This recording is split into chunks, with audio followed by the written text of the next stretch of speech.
I'll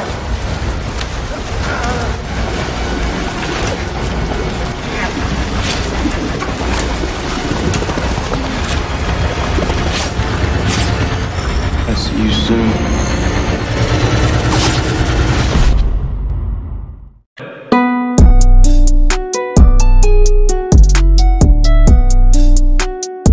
Hai everyone, selamat datang kembali di channel Arya Story. Bayangkan, kalau kalian bisa kembali ke masa lalu, melakukan sesuatu untuk merubah masa depan, apa yang akan kalian lakukan? Atau hal apa yang kalian ubah? Film yang akan kuceritakan kali ini berkisah tentang perjalanan waktu atau time travel. Film ini berjudul In the Shadow of the Moon. Tanpa berlama-lama lagi, silakan duduk manis dan mari kita dengarkan alur ceritanya. Film dimulai dengan pemandangan dari dalam sebuah gedung bertingkat di Philadelphia tahun 2024. Dari sana kita bisa melihat kota itu dalam kondisi kacau seakan telah terjadi kerusuhan hebat. Apa yang terjadi? Lalu film ini membawa kita ke tahun 1988 masih di kota yang sama. Malam itu di 3 tempat berbeda, seorang supir bus wanita yang sedang bertugas, seorang koki yang sedang memasak di dapur restoran, dan seorang pianis yang sedang tampil di gedung opera mengalami kejadian naas. Tiba-tiba darah keluar dari hidung, mata, dan telinga mereka. Seketika ketiganya tewas di tempat.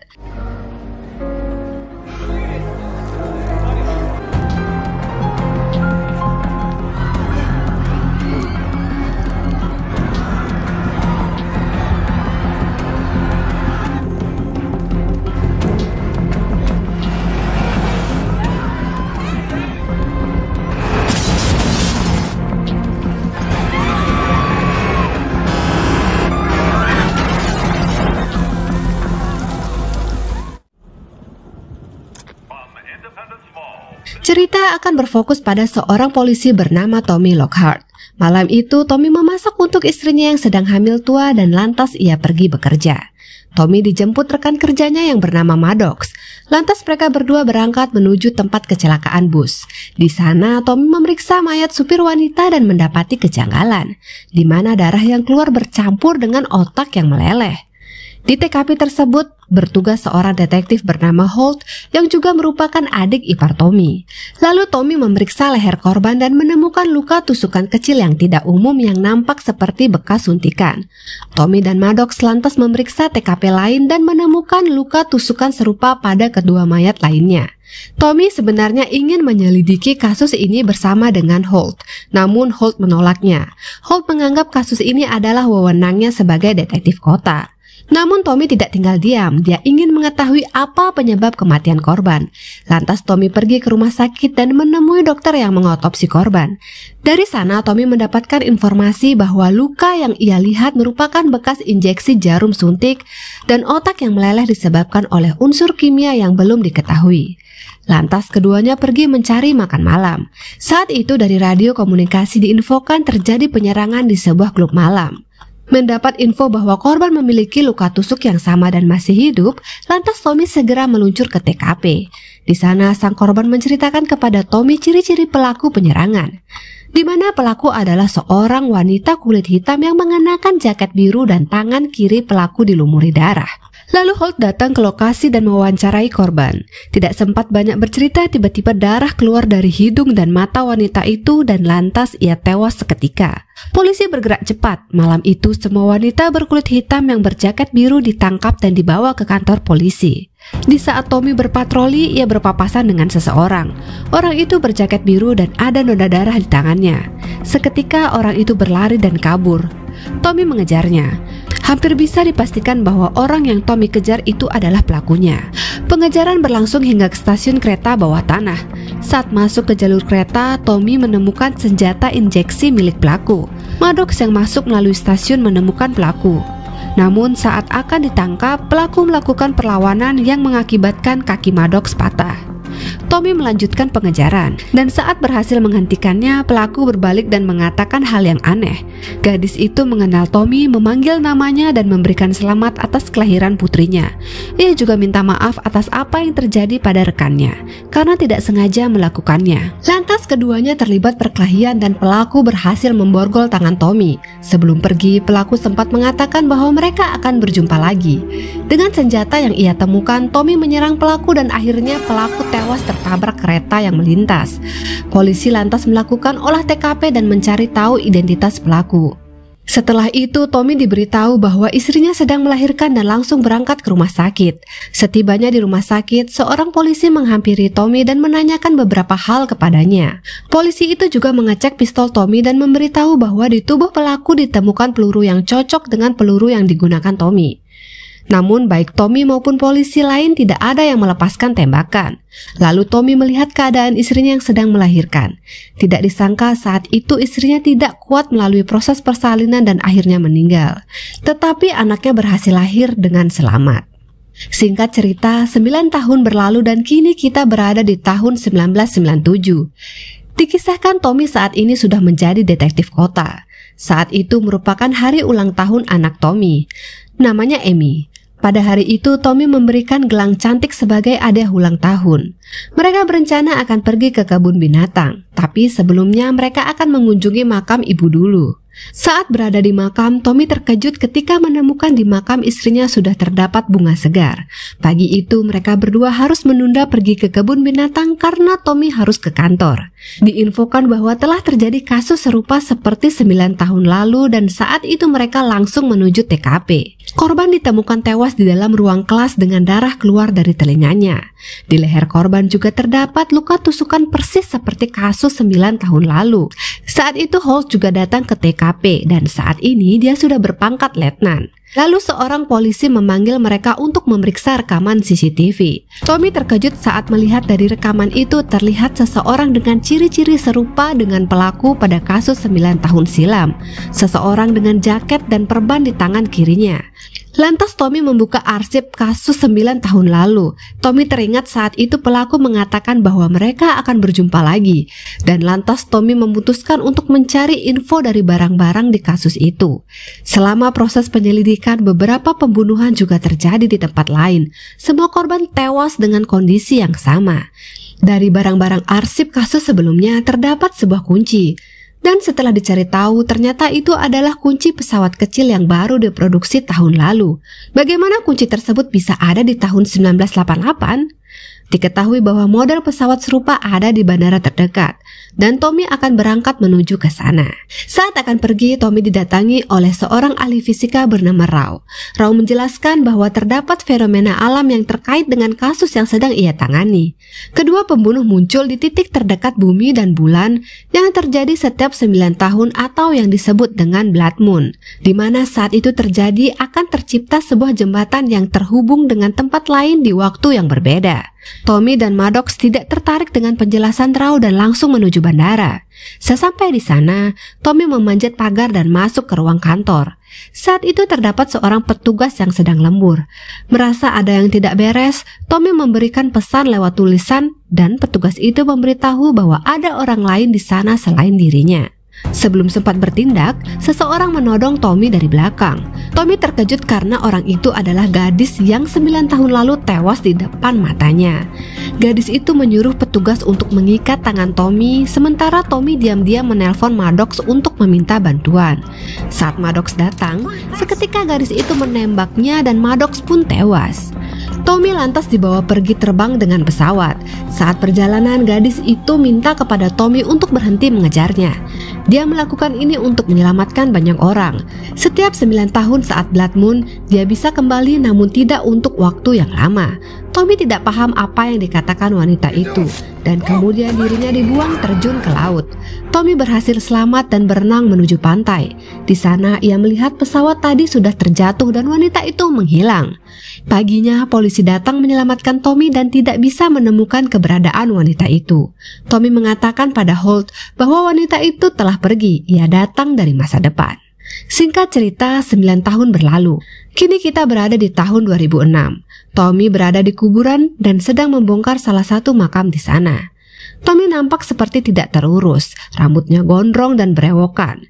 Di dalam mobil Tommy terdapat banyak dokumen terkait kasus yang selama ini dia cari kebenarannya. Dalam 9 tahun terakhir, Tommy berusaha mengumpulkan semua informasi yang bisa ia dapat. Dari mulai teori siklus Blood Moon hingga keterkaitan semua korban-korban. Sayangnya saat itu dia belum bisa menemukan ahli fisika yang bernama Rao yang dulu menemuinya. Keesokan harinya, Tommy datang ke rumah istri salah satu korban yang ia gali makamnya semalam. Korban itu bernama Harold Nowak.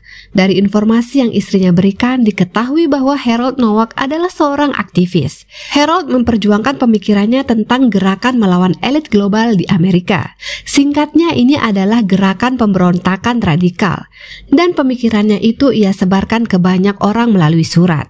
Di sana Tommy juga menemukan foto Harold bersama mantan pacarnya yang bernama Russell, yang juga sama-sama berjuang di gerakan itu. Lantas Tommy mendapatkan daftar alamat penerima surat yang berisi tulisan Harold.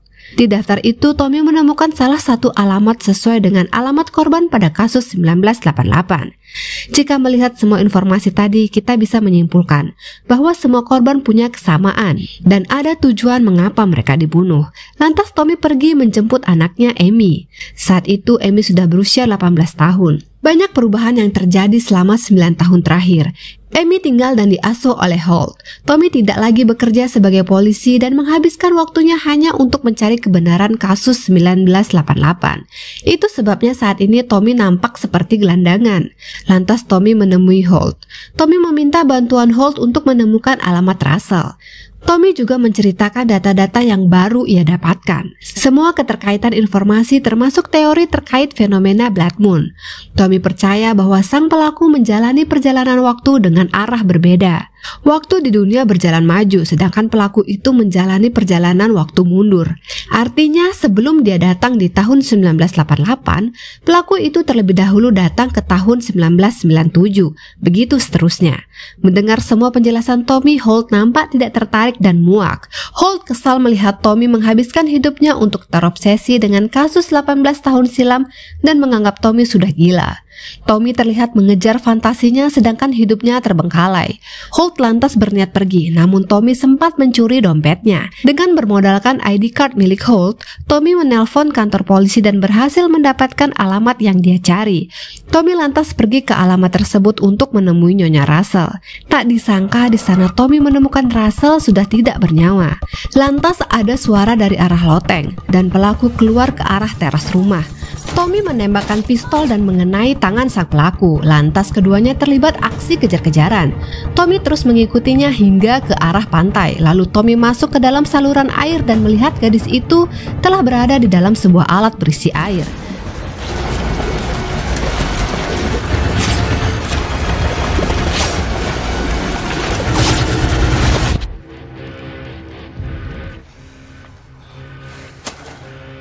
Saat keluar menuju pantai, di sana sudah terdapat polisi yang menunggunya. Tommy lantas ditangkap. Dari kejauhan, Nevin Rao memperhatikan kejadian itu. Cerita kembali maju ke 9 tahun mendatang di tahun 2015. Nampak di suatu lokasi, Nevin Rao sedang melakukan suatu percobaan. Dia menginjeksi 3 babi dengan suatu cairan dan dengan alat yang ia miliki berhasil memicu kematian ketiga babi itu. Lalu Rao melihat keberadaan Tommy dari kamera pengawas. Tommy sedang berada di pinggir pantai tepat di mana ia dulu ditangkap. Kondisi Tommy makin mirip gelandangan. Mobil butut, penuh kliping koran, wajah berantakan dan tidak terurus.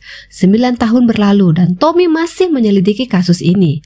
Saat itu Tommy mendengarkan pesan suara dari anaknya, mengabarkan bahwa sebentar lagi cucunya akan lahir. Amy sudah berumur 27 tahun dan ia sudah menikah. Sial bagi Tommy, sesudah menutup telepon dia diculik. Yang menculik Tommy adalah Rao. Rao mengikat Tommy dan membawanya dengan mobil. Rao tahu apa yang dilakukan Tommy selama ini dan berusaha mencegahnya. Melihat hasil penyelidikan Tommy, Rao menganggap bahwa gadis itu bukanlah pembunuh melainkan penyelamat. Riset yang dilakukan Rao saat ini akan digunakan wanita itu di masa depan dan akan menggunakannya dengan perjalanan waktu.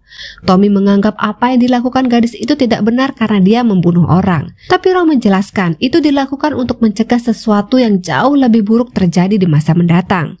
Hal buruk yang dimaksud adalah perang sipil. Bencana itu terjadi karena dimulai dari pemikiran sejumlah orang di masa lalu yang memicu tindakan di masa depan. Sehingga jika kita bisa menghilangkan orang yang memulai pemikiran tersebut di masa lalu, maka masa depan bisa diperbaiki. Setelah itu, Tommy berhasil melepaskan diri dan menyerang Rao. Mobil lalu hilang kendali dan menabrak pohon. Setelah itu, Tommy bergegas kembali ke pantai dan menunggu kemunculan gadis itu. Gadis itu pun muncul dan Tommy sudah menunggu untuk membunuhnya. Disinilah terjadi momen penting. Tommy menganggap bahwa jika ia membunuh gadis itu, maka dia tidak akan bisa membunuh siapapun di masa lalu. Tetapi gadis itu menjawab, jika ia mati sekarang, maka dunia ini akan berakhir dalam waktu yang amat singkat. Lalu Tommy mengatakan bahwa dirinya pun ingin mengubah masa lalu. Jika berhasil membunuhnya, maka kehidupan normal Tommy akan kembali. Namun lantas gadis itu mengatakan hal yang sangat mengejutkan, bahwa ia mengenal Tommy sepanjang hidupnya dan memperlihatkan gelang milik ibunya. Itu adalah gelang yang diberikan Tommy kepada anaknya saat berulang tahun. Ternyata gadis ini adalah cucu Tommy dari masa depan, dan Tommy sendirilah yang menginspirasi cucunya untuk melakukan hal ini. Mengingat 27 tahun lalu dia telah membunuh cucunya sendiri, Tommy lantas menyuruh cucunya untuk kembali ke masa itu untuk mencegah dirinya. Tapi cucunya menjelaskan bahwa perjalanan waktu bersifat satu arah. Dia tidak bisa kembali jika misi belum selesai. Jika itu telah terjadi, maka cucunya tetap akan mati. Lantas Tommy dinasehati cucunya untuk pulang dan mengurus anak dan cucunya nanti. Dan cucunya pergi melanjutkan tugasnya, sedangkan Tommy larut dalam kesedihan setelah mendengar semuanya. Setelah itu muncul adegan dari masa mendatang, di mana saat itu Rao dan cucu Tommy memulai misinya melewati perjalanan waktu. Latar belakang dari misi ini adalah pada saat itu terjadi perang sipil besar, di mana jutaan korban jatuh setelah terjadi banyak serangan bom. Sumber masalah pemicu terjadinya perang sipil adalah berkembangnya pemikiran dan gerakan radikal yang salah satunya dimulai oleh Harold Nowak di tahun 1988. Maka muncul ide dari Rao untuk mencegah hal itu terjadi dengan cara kembali ke masa lalu dan membunuh orang-orang yang saat itu menyebabkan paham radikal ini. Dan ketika Rao berhasil mengeksekusi target dengan teknologi yang ia kembangkan, perang sipil tidak terjadi dan masa depan berubah. Pada adegan akhir diperlihatkan momen saat cucu Tommy lahir, dan film ini pun tamat.